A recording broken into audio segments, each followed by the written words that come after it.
हाय उपायुक्त तायडे हाय हाय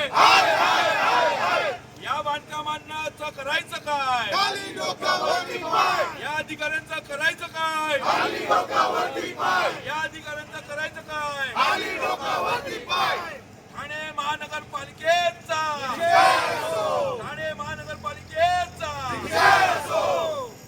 परवा आपण आंदोलन 4 तारखेला घेतलं होतं। संध्याकाळी आपल्याला सहाय्यक आयुक्तांनी पत्र दिलं की आम्ही निष्कर्षणाची कारवाई आज केलेली आहे, उरलेली कारवाई उद्यापासून चालू ठेवू। मात्र त्यांनी आम्हाला गोळ लावलेला, तो अधिकारी आत बसलेला आहे आणि त्यामुळे जोपर्यंत ही इमारत तोडत नाहीत नंतर ते वर्तकनगर मधली 214 सर्वे क्रमांकामधले भूखंडावरती अनधिकृत बांधकाम आहेत, पीपीपी वरती योजना सुरू केली महापालिकेने 4 वर्ष झाली। राजकीय दबावामुळे ती बांधकामं तोडत नाहीत। त्याच्यामध्ये राजू फाटक, प्रताप सरनाईक यांचे सगळ्यांचे फोन येतात त्याच्यामध्ये। त्यामुळे मंत्रिपदावरील माणूस अनधिकृत बांधकामांना संरक्षण देऊ शकतो का?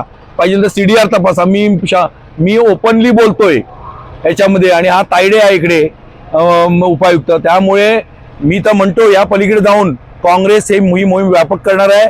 2015 पासून ज्यांच्या अनधिकृत बांधकामामध्ये हात आहेत, मग त्याच्यामध्ये महापालिकेचे अधिकारी असतील, MRTP कायद्याचं अवलंब ज्यांनी केलेलं नाही, 260 पासून 268 पर्यंत नोटिसा ज्यांनी दिलेल्या नाहीत, पोलिसांना ज्यांनी नोटिसा दिलेल्या नाहीत, मग त्याच्यामध्ये वन खात्याचे अधिकारी असतील येऊरला ज्यांनी बांधकाम होऊन दिली, जिल्हाधिकारी कार्यालयातले महसूलचे अधिकारी असतील ज्यांनी महसुली जमिनींवरती होऊन दिला, MIDCचे अधिकारी असतील ज्यांनी MIDCच्या याच्यावरती, या सगळ्यांना त्यानंतर हे जेवढे बीट अधिकारी आहेत, हे बारचे लायसन्स ज्या एक्साइज अधिकाऱ्यांनी दिलेत, हे सर्व म्हणजे त्याच्यामध्ये अगदी माल पुरवणारे जे हे आहेत ठेकेदार आहेत, बांधकाम आपलं पुरवठादार, साहित्य पुरवठादार, त्यांनी GST भरलाय का, त्यांनी हा पैसा कुठून आणला, हे बिल्डिंगी बांधायला हा आयकर भरलाय का, हा पैसा कुठून आणला, या अधिकाऱ्यांची मालमत्ता चौकशी, त्याच्यामध्ये मनीष जोशी असेल, सगळे सहाय्यक आयुक्त असतील, दिनेश तायडे असेल, जेवढे आहेत, आणि ज्यांनी टॅक्स लावायला दिले, हे गोदापुरी असतील, सगळ्यांनी यांनी टॅक्स लावायला दिले, ज्यांनी पाणी दिलं, पाणी खात्याचे अधिकारी,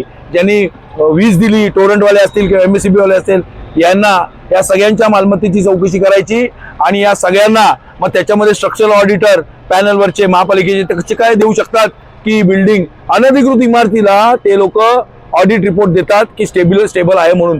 VGTI आणि IIT ने म्हटलंय की जर जोता सर्टिफिकेट नसेल, OC नसेल, CC नसेल तर देऊ शकत नाही।